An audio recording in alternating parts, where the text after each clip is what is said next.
ओवीस kitchen या recipe चॅनलमध्ये तुमचे स्वागत आहे। तर आज आपण चक्क एकाच व्हिडिओमध्ये 5 प्रकारचे नवीन पद्धतीने नाश्त्याचे प्रकार पाहणार आहोत।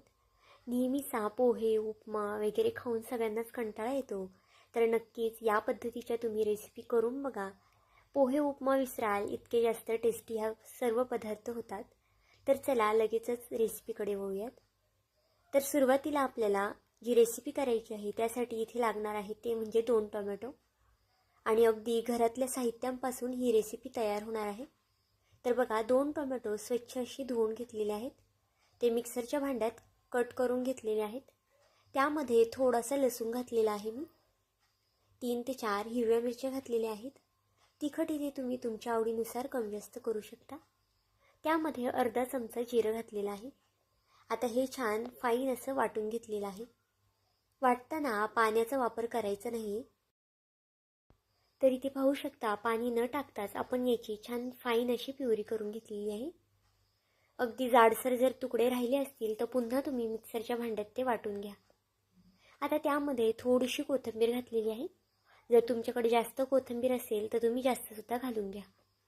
1 चमचा इतपत पांढरी तीळ घातलेले आहेत। अर्धा चमचा इथे मी हळद घातलेली आहे। चवीनुसार मीठ घालून घेतलेलं आहे। आता यामध्ये 2 चमचे इतपत मी बेसन पीठ घातलेलं आहे।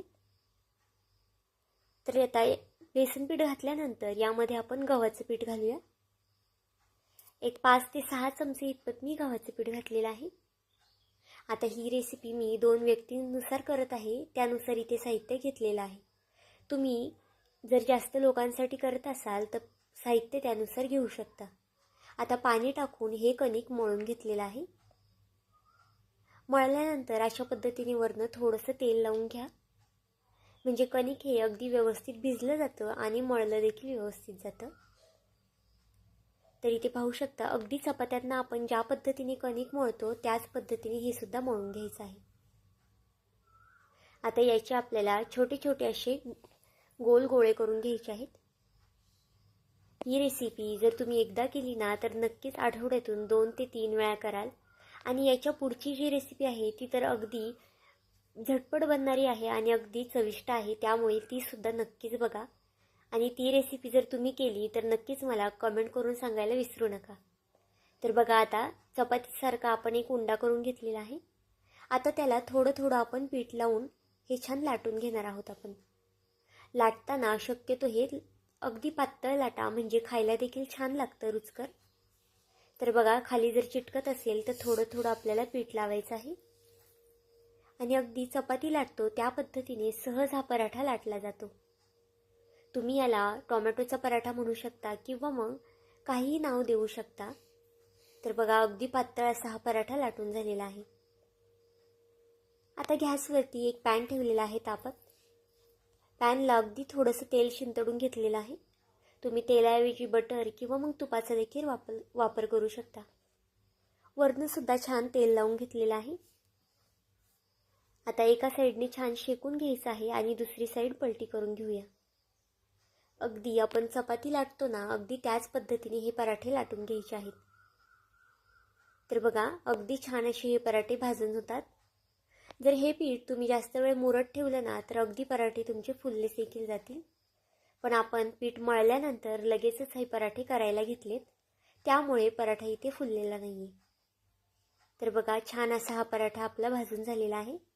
अशाच पद्धतीने दुसरा देखील पराठा भाजून घेऊया। इथपर्यंत व्हिडिओ पाहिलाच आहे। व्हिडिओ थोडा जरी आवडला असेल तर व्हिडिओला एक लाईक, एक सबस्क्राईब नक्कीच करून घ्या। तर बघा आता दुसरा देखील पराठा मी छान भाजून घेते। अगदी खरपूस रंग येतोपर्यंत आपल्याला हा भाजायचा आहे, म्हणजे हा पराठा खायला देखील छान लागतो।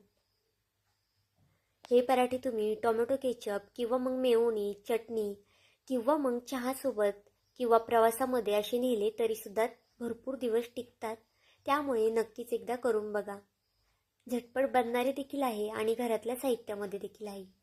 तर चला लगेचच पुढच्या रेसिपीकडे वळूयात। तर इथे बघा आता आपली 2 नंबरची रेसिपी सुरू झालेली आहे। तर ही रेसिपी करण्यासाठी आपल्याला सुरुवातीला अंड लागणार आहे। यापूर्वी ही रेसिपी तुम्ही नक्कीच कधीच केली नसेल ही मला 100% गॅरंटी आहे। आणि जर एकदा केली ना तर नक्कीच पुन्हा पुन्हा कराल आणि लहान मुलांना तर सगळ्यांनाच जास्त आवडेल. तर बघा इथे आता मी एक अंडा घेतलेली आहे फोडून. आता अंड्यामध्ये आपल्याला कांदा टाकायचा आहे. आता तुम्हाला असं वाटलं असेल आपण भुर्जी करतोय किंवा मग अंड्याचा पोळा काढतोय, पण असं अजिबातच नाही आहे. आपण ही रेसिपी अगदी वेगळी करत आहोत आणि अगदी पोटभरीची ही रेसिपी होणार आहे आणि तेवढीच पौष्टिकसुद्धा होणार आहे. तर बघा त्यामध्ये थोडासा टोमॅटोसुद्धा मी घातलेला आहे.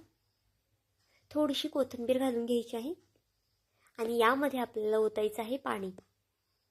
पाणी एकदम देखील ओतू नका. तर बघा अगदी थोडं थोडं करून पाणी यामध्ये घालायचं आहे. चवीनुसार मीठ घालून घेतलेलं आहे. थोडंसं इथे मी काळी मिरी पावडर घातलेली आहे. थोडंसं जिरा पावडर घातलेली आहे. अर्धा चमचा इथे मी हळद घातलेली आहे. अर्धा चमचा लाल तिखट घालून घेतलेला आहे. लाल तिखट इथे तुम्ही तुमच्या आवडीनुसार कमी जास्त करू शकता. थोडंसे धने पावडर, थोडासा गरम मसाला घातलेला आहे. आता यामध्ये आपण 2 चमचे ते 3 चमचे इतपत गव्हाचं पीठ घालूया. तर बघा आपलं जे रेग्युलर गहूचं पीठ असतं घरात तेच वापरायचं आहे. एक अंड्यासाठी इथे 3 चमचे गव्हाचं पीठ बरोबर आहे आणि या एका अंड्यामध्ये तुमच्या 2 जणांचा नाश्ता अगदी पोटभरीचा होतो. तर बघा आता गव्हाचं पीठ घातल्यानंतर आपल्याला थोडं थोडं पाणी टाकून हे छान असं फेटून घ्यायचं आहे. तुम्ही हाताने देखील फेटू शकता किंवा मग अशा पद्धतीने चमच्याने सुद्धा फेटू शकता. तर पाहू शकता अगदी सहज आपलं हे पीठ छान मिक्स होतं आणि अजिबातच गुठळ्या वगैरे राहत नाही. तर इथे बघा पाणी आपल्याला एकदम सुद्धा टाकायचं नाही आहे. अगदी थोडं थोडं इतपत पाणी घालून घ्यायचं आहे आणि छान हे फेटून घ्यायचं आहे. तर आता याची कन्सिस्टन्सी आपल्याला या पद्धतीने पाहिजे आहे. जास्त पातळ देखील नाही आणि जास्त घट्ट देखील नाही. अगदी परफेक्ट असं हे बॅटर तयार झालेलं आहे. आता इकडे गॅसवरती मी तवा ठेवलेला आहे तापत. तव्याला छान असं तेल लावून घेऊया. तवा तापला की यामध्ये आपण हे बॅटर टाकून घ्यायचं आहे. तुम्ही हे धिरडं म्हणा किंवा ऑमलेट म्हणा कशावरही करू शकता. जर तुमच्याकडे नॉनस्टिकचा तवा नसेल किंवा ॲल्युमिनियमचा असेल त्यावरती सुद्धा हे धिरडं अगदी सहज निघलं जातं, अजिबातच चिटकत नाही. तर इथे पाहू शकता अगदी अशा पद्धतीने हलक्या हाताने पसरून घ्यायचं आहे आपल्याला. गॅसची फ्लेम ही बारीक ठेवा म्हणजे धिरडं अगदी छान शिजलं जातं आणि खालच्या साईडने खरपूससुद्धा होतं. आता 1 ते 1.5 मिनिटासाठी मी फक्त इथे झाकून ठेवलेलं आहे. ऑमलेटपेक्षा पण अगदी झटपट ही धिरडी तयार होतात आणि मुलांना ऑमलेट चपाती देण्यापेक्षा तुम्ही अशा पद्धतीने धिरडं नक्कीच द्या. ते सुद्धा खूप जास्त आवडीने खातील. तर बघा 1-1.5 मिनिटानंतर खालची साईड छान आपण पलटी करून घेऊया आणि खालच्या साईडने सुद्धा थोडंसं तेल लावून घेऊया. आता दोन्ही साईड छान खरपूस होईपर्यंत आपल्याला तव्यावरती भाजून घ्यायचं आहे. तर बघा अगदी हलक्या हाताने असे दाबून आपल्याला भाजायचं आहे म्हणजे धिरडं जे आहे ते अगदी कडेपर्यंत भाजलं जातं. तुम्ही याला अंड्याचं धिरडं म्हणू शकता किंवा मग अंडा आणि गव्हाच्या पिठाचं ऑमलेटसुद्धा म्हणू शकता. तर इथे पाहू शकता छान दुसऱ्या साईडने सुद्धा रंग आलेला आहे. अगदी असंच खरपूस भाजून घ्यायचं आहे आपल्याला. आता हे धिरडं एका प्लेटमध्ये काढून घेऊया आणि त्याच पद्धतीने दुसरं देखील करून घेऊया. तुम्ही या धिरड्यासाठी बटरसुद्धा वापरू शकता म्हणजे याची चव अजून जास्त छान लागते. तर पाहू शकता दुसरंसुद्धा धिरडं आपण छान असं पसरून घेतलेलं आहे. शक्यतो ही धिरडी छान पातळच करा म्हणजे खायला छान लागतात. जास्त जाड केली की मग ते आतमध्ये कच्चं राहील, त्यामुळे शक्यतो अशा पद्धतीने पातळ करून घ्या. अगदी 10 ते 15 मिनिटात बनणारा हा नाश्ता आहे. खरंच बघायला गेलं तर या रेसिपीसाठी 10 मिनिटंसुद्धा लागत नाही. 5 ते 6 मिनिटातच ही रेसिपी तयार होते. मुलांच्या छोट्या मोठ्या भुकेसाठी म्हणा किंवा मग सकाळच्या नाश्त्यासाठी, मुलांच्या डब्यासाठी ही रेसिपी तुम्ही नक्कीच देऊ शकता. जितकी झटपट बनणारी आहे तितकीच पौष्टिकसुद्धा आहे. तर बघा हे सुद्धा धिरडं आपलं छान झालेलं आहे. आता त्याची बाजू पलटी करूया आणि दुसऱ्या साईडने हे सुद्धा खमंग असं भाजून घेऊया. ही धिरडी तुम्ही टोमॅटो केचपसोबत खाऊ शकता किंवा मग नुसतं सुद्धा खाऊ शकता. खूप जास्त चवीला टेस्टी लागतं. तर इथे पाहू शकता अगदी मऊसूत असे हे अंड्याचे आणि गव्हाच्या पिठाचे आपले ऑमलेट तयार झालेले आहेत. चवीला म्हणाल तर अप्रतिमच लागतात. टोमॅटो केचपसोबत तुम्ही नक्कीच हे ऑमलेट खाऊन बघा, खूप जास्त चवीला भन्नाट लागतात आणि बनवायलासुद्धा अगदी झटपट आहे. त्यामुळे नक्कीच एकदा करून बघा. कोणतीही पूर्वतयारी न करता हे अंड्याचे ऑमलेट पौष्टिक असे तयार होतात. तर चला लगेचच आपण पुढच्या रेसिपीकडे वळूयात.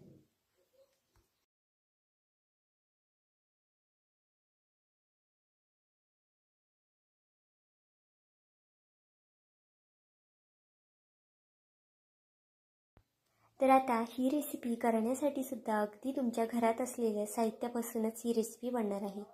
तर सुरुवातीला इथे मी मिक्सरचं भांडं घेतलेलं आहे. त्यामध्ये 2 हिरव्या मिरच्या घालणार आहोत. भरपूर असा लसूण घालणार आहोत. ही रेसिपी तर सगळ्यांच्याच आवडीची आहे, कारण की यामध्ये एक मेन इन्ग्रेडियंट जाणार आहे.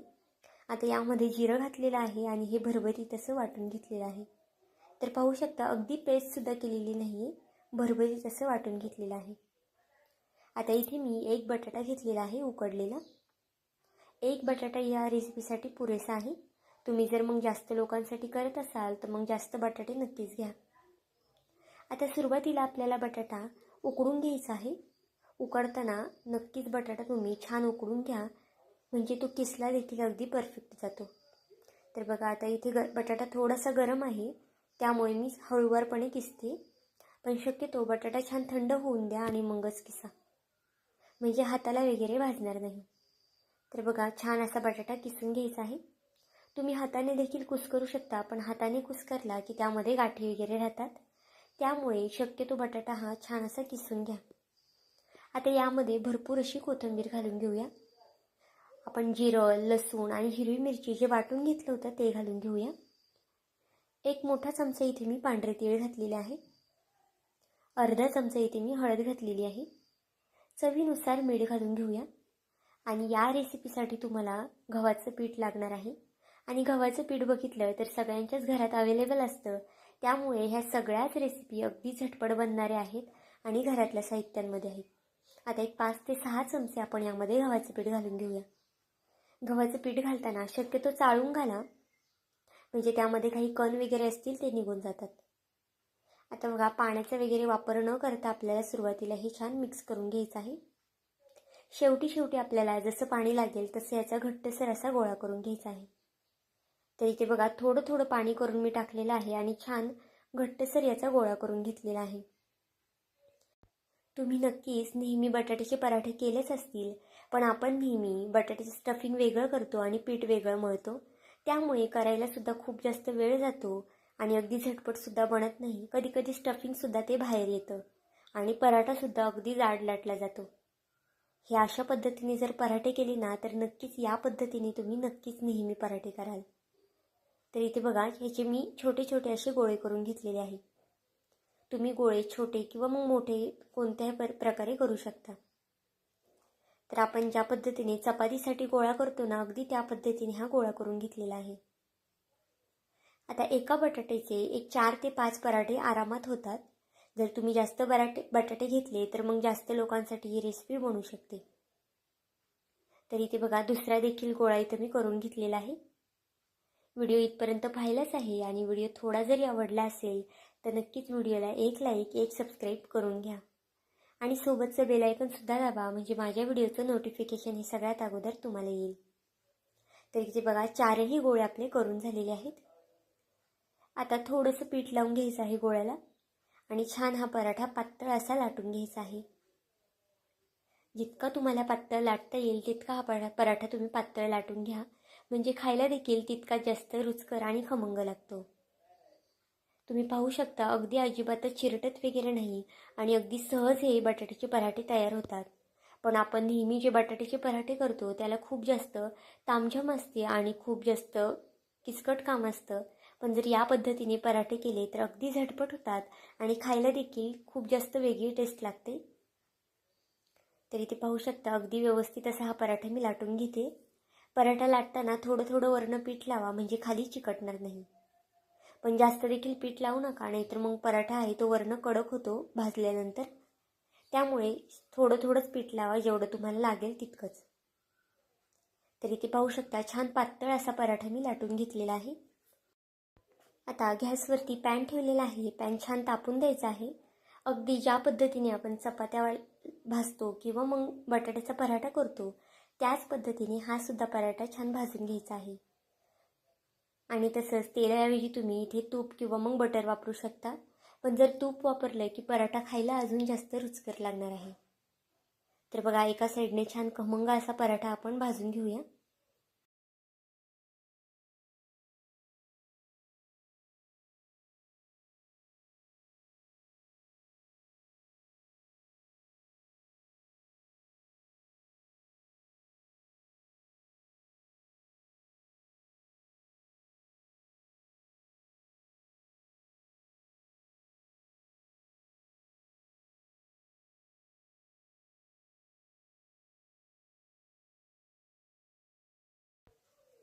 हे पराठे तुम्ही प्रवासामध्ये सुद्धा नेऊ शकतात आणि थंड झाले तर हे अगदी मऊसूत असे राहतात.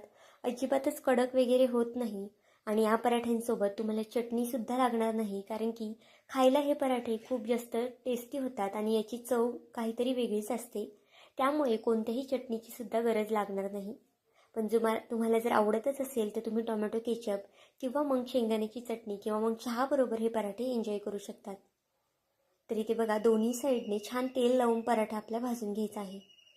तेल लावत असाल तर थोडंसं जास्त लावा, म्हणजे जो पराठा आहे तो छान खमंग भाजला जातो आणि खायलासुद्धा रुचकर लागतो. तर पाहू शकता अगदी गोल्डन कलर येतोपर्यंत पराठा भाजून घ्यायचा आहे. असा रंग आला की पराठा आता आपल्याला काढून घ्यायचा आहे. जास्तसुद्धा रंग येऊन देऊ नका, नाहीतर मग तो खायला कडवट लागतो. आता अशाच पद्धतीने सर्व पराठे इथे मी करून घेतलेले आहेत. तुम्ही पाहू शकता पराठे खूप जास्त आपले मऊसूत झालेले आहे आणि दिसायलासुद्धा रंगसुद्धा खूप जास्त छान आलेला आहे. तर ही सुद्धा रेसिपी तुम्हाला कशी वाटली मला हे कमेंट करून नक्कीच सांगा, कारण की मला खात्री आहे ही रेसिपी तुम्हाला आवडल्याशिवाय राहणार नाही आणि तुम्ही नक्कीच एकदा बनवून बघा. तर बघा लगेचच आपण पुढच्या रेसिपीकडे वळूया. तर आता पुढच्या रेसिपीसाठी आपल्याला 2 कांदे लागणार आहे. आता कांदे तर सगळ्यांच्याच घरात अवेलेबल असतात, त्यामुळे ही सुद्धा रेसिपी तुम्हाला नक्कीच आवडणार आहे. आपल्या जितक्या काही रेसिपी आहेत ते सर्व तुम्हाला घरातल्या साहित्यांमध्येच बनणार आहे, त्यामुळे एकदा नक्की ट्राय करून बघा आणि जर तुम्हाला आवडली तर मला नक्की कमेंट करून सांगायला विसरू नका. तर सुरुवातीला आपल्याला 2 कांदे घ्यायचे आहेत. कांदे इथे मी मीडियम आकाराचे घेतलेले आहेत. तुम्हाला जर मोठ्या आकाराचे कांदे असतील तर तुम्ही 1 घेतला तरी चालेल. आता कांद्याची आपल्याला साल काढून घ्यायची आहे. तर इथे पाहू शकता इथे मी कांद्याची साल काढून घेते आणि कांदा इथे मी छान असा बारीक कट करून घेते. तर इथे बघा कांदा कट करून झालेला आहे. आता अख्खा कांदा कट करताना इथे मी दाखवलेला नाही आहे, कारण की व्हिडिओ मग खूप जास्त मोठा होतो. कांदा कट केल्यानंतर तो एका बाउलमध्ये काढून घेतलेला आहे. यामध्ये 1 टोमॅटो घातलेला आहे बारीक कट करून. आता इथे माझ्याकडे कोबी अवेलेबल होता म्हणून मी घातला आहे. जर तुमच्याकडे नसेल तर तुम्ही नाही घातला तरी चालेल, किंवा मग यामध्ये तुम्हाला अजून जास्त काही ॲड करायचं असेल, तसेच पालक किंवा मेथी किंवा मग फ्लॉवर वगैरे, तर तुम्ही ते सुद्धा ॲड करू शकता. आता यामध्ये भरपूर अशी कोथिंबीर घातलेली आहे. 1 चमचा पांढरे तीळ घालून घेतलेले आहे. आता वातावरण थंड आहे त्यामुळे पांढरे तीळ नक्कीच वापरा. 1 चमचा जिरे घालून घेतलेला आहे. अर्धा चमचा इथे मी हळद घातलेली आहे. 1 चमचा इतपत लाल तिखट घातलेला आहे. तुम्ही लाल तिखटच्या ऐवजी हिरवी मिरची कट करून घातली तरी चालणार आहे. अर्धा चमचा मी इथे गरम मसाला घातलेला आहे. आता हे सर्व आपण मिक्स करून घेऊया. आता या रेसिपीसाठी सुद्धा आपल्याला 1 पेलाभर इतपत गव्हाचं पीठ लागणार आहे. गव्हाच्या पिठाच्या सर्व रेसिपी आहेत त्यामुळे त्या पौष्टिकसुद्धा आहे. आणि जर तुम्हाला इथे गव्हाच्या पिठाच्या ऐवजी नाचणीचं पीठ वापरायचं असेल किंवा मग ज्वारीचं वापरायचं असेल तर ते सुद्धा इथे तुम्ही वापरू शकता. आता यामध्ये 1 चमचा इथे मी बेसन पीठ घातलेलं आहे, त्यामुळे आपली रेसिपी अजून जास्त खमंग होणार आहे. आता लागेल इतपत पाणी घालून घेऊया. पाणी एकदमसुद्धा घालायचं नाही आहे, थोडं थोडं करून पाणी घालायचं आहे आणि चमच्याने छान असं मिक्स करून घ्यायचं आहे. आता गव्हाचं पीठ हे थोडंसं चिकट असल्यामुळे थोडा वेळ लागतो मिक्स करायला, त्यामुळे 2 ते 3 मिनटं तरी छान हे फेटून घ्या छान.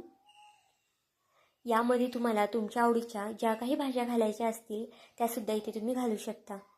गाजरसुद्धा तुम्ही इथे किसून घालू शकता किंवा मग बीट किसून घालू शकता. अर्थातच ही रेसिपी तुम्हाला जितकी पौष्टिक करता येईल तितकी पौष्टिक इथे तुम्ही करू शकता. मुलांच्या डब्यासाठी ही झटपट रेसिपी नक्कीच बनवू शकता.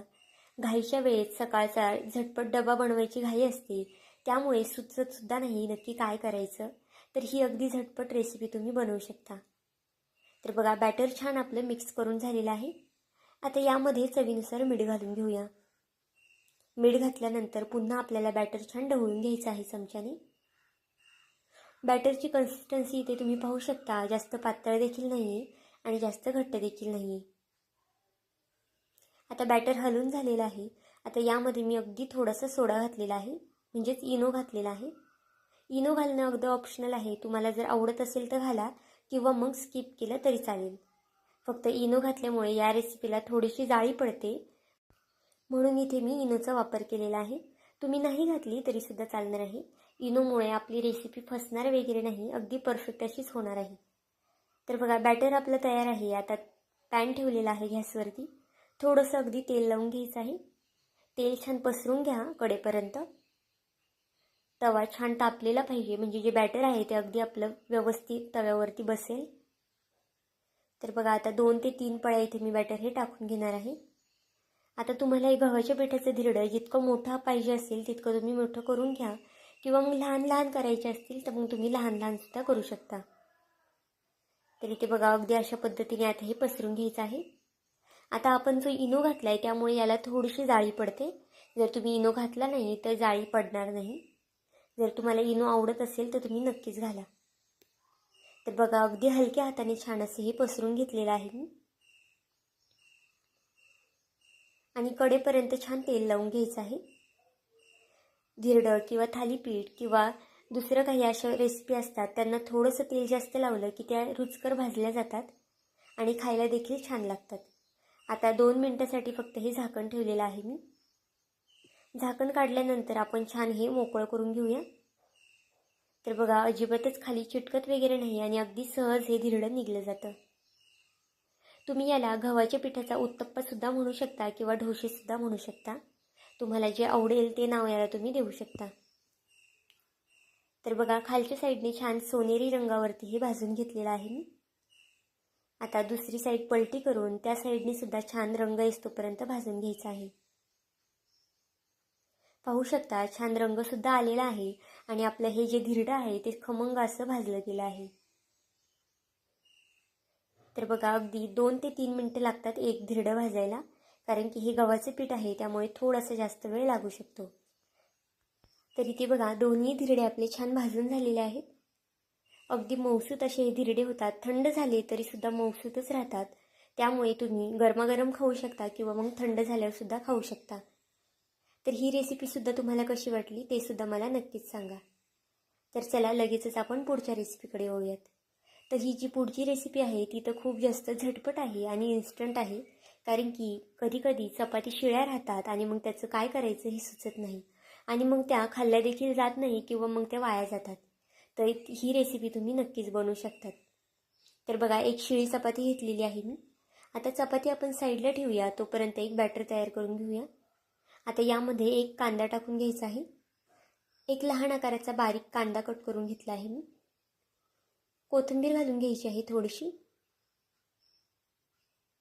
आता यामध्ये काही मसाले घालून घ्यायचे आहेत. तुम्हाला जर मसाले वगैरे घालायचे नाही तर तुम्ही नुसती हळद घातली तरी चालेल. अर्धा चमचा इथे मी गरम मसाला घातला आहे, अर्धा चमचा लाल तिखट आणि अर्धा चमचा इथे मी धना पावडर घातलेली आहे. अर्धा चमचा इथे मी जिरं घातलेलं आहे. तर यामध्ये 2 चमचे आपण बेसन पीठ घालून घेऊया.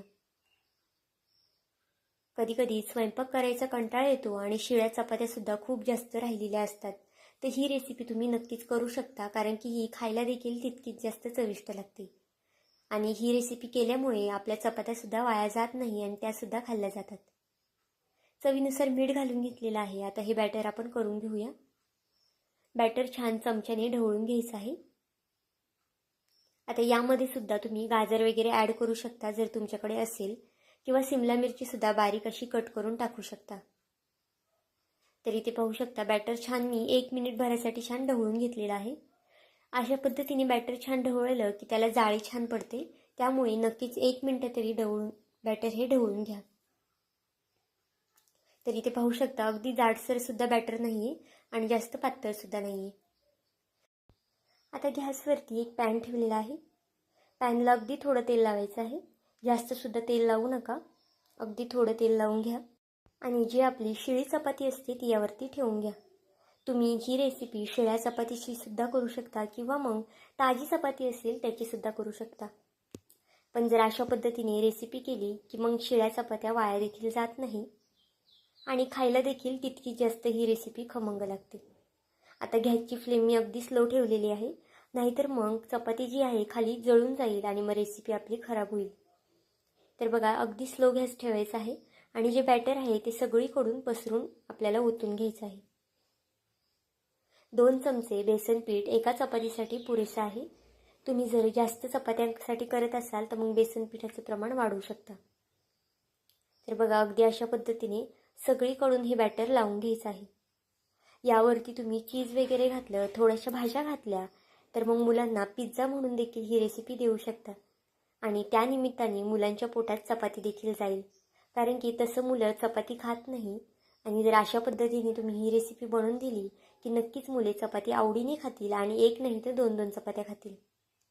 तर बघा वरच्या साईडने सुद्धा थोडंसं तेल लावून घेतलेलं आहे मी. आता ही बाजू आपण पलटी करून घेऊया. तर पाहू शकता बाजू पलटी करून घेतलेली आहे आणि गॅसची फ्लेम आता मी मीडियम केलेली आहे. आता मीडियम गॅसवरती आपल्याला जो बेसनाचा खालचा पोळा आहे तो छान भाजून घ्यायचा आहे. कच्चा वगैरे ठेवू नका. एक 2 ते 3 मिनटं आरामात बेसनाचे जे धिरडं आहे ते खालून शेकून घ्या. तर इथे बघा मध्ये आधी मी मीडियम गॅस करत हे धिरडं छान भाजून घेतलेलं आहे. अगदी खरपूस असा रंग आलेला आहे. ही चपाती खालच्या साईडने शक्यतो थोडीशी कडक करा म्हणजे खायला देखील छान लागते. आता वरणे इथे मी टोमॅटो केचप लावणार आहे. तुम्ही ही चपाती अशी सुद्धा खाऊ शकता, पण जर अजून जास्त याला टेस्टी करायचं असेल किंवा मग मुलांना द्यायचं असेल तर तुम्ही अशा पद्धतीने वरच्या साईडने टोमॅटो केचप लावा. म्हणजे या रेसिपीची जी चव आहे ती अजून जास्त वाढते. तर बघा अगदी कडकपर्यंत इथे टोमॅटो केचप लावलेला आहे. तुमच्याकडे जर मेयोनीज वगैरे असेल तर ते सुद्धा इथे तुम्ही लावू शकता किंवा मग शेजवान चटणीसुद्धा वापरू शकता. अगदी कडपर्यंत लावायचं आहे म्हणजे मग ते खायला देखील व्यवस्थित लागतं. तर पाहू शकता छान असं हे लावून झालेलं आहे. आता यावरती मी इथे जी आपल्याकडे आलू भुजिया शेव भेटते ती घालून घेणार आहे. आलू भुजिया शेव तुम्ही नाही घातली आणि अशीच ही रेसिपी खाल्ली, हा पदार्थ खाल्ला तरीसुद्धा छान लागणार आहे. पण जर आलू भुजियाची जी शेव आहे त्यामुळे या पदार्थाला अजून जास्त अशी चटपटीत टेस्ट येते आणि खायला देखील छान लागते. तर बघा अगदी सगळी करून ही शेव मी घालून घेतलेली आहे. आता तव्यावरून एका प्लेटमध्ये हे जे आपलं धिरडं म्हणू शकता किंवा मग याला तुम्ही तुमच्या आवडीने काहीही नाव देऊ शकता. तर पाहू शकता दिसायला देखील किती छान दिसते ही रेसिपी. अशी आपण शिळी चपाती शक्यतो खात नाही, पण एकदा या पद्धतीने केली तर नक्कीच मुले देखील आवडीने खातील. तर आजच्या ह्या 5ही रेसिपी तुम्हाला कशा वाटल्या मला हे कमेंट करून नक्की सांगा आणि जर चॅनलवरती नवीन असाल तर चॅनलला नक्कीच एक सबस्क्राईब करून घ्या.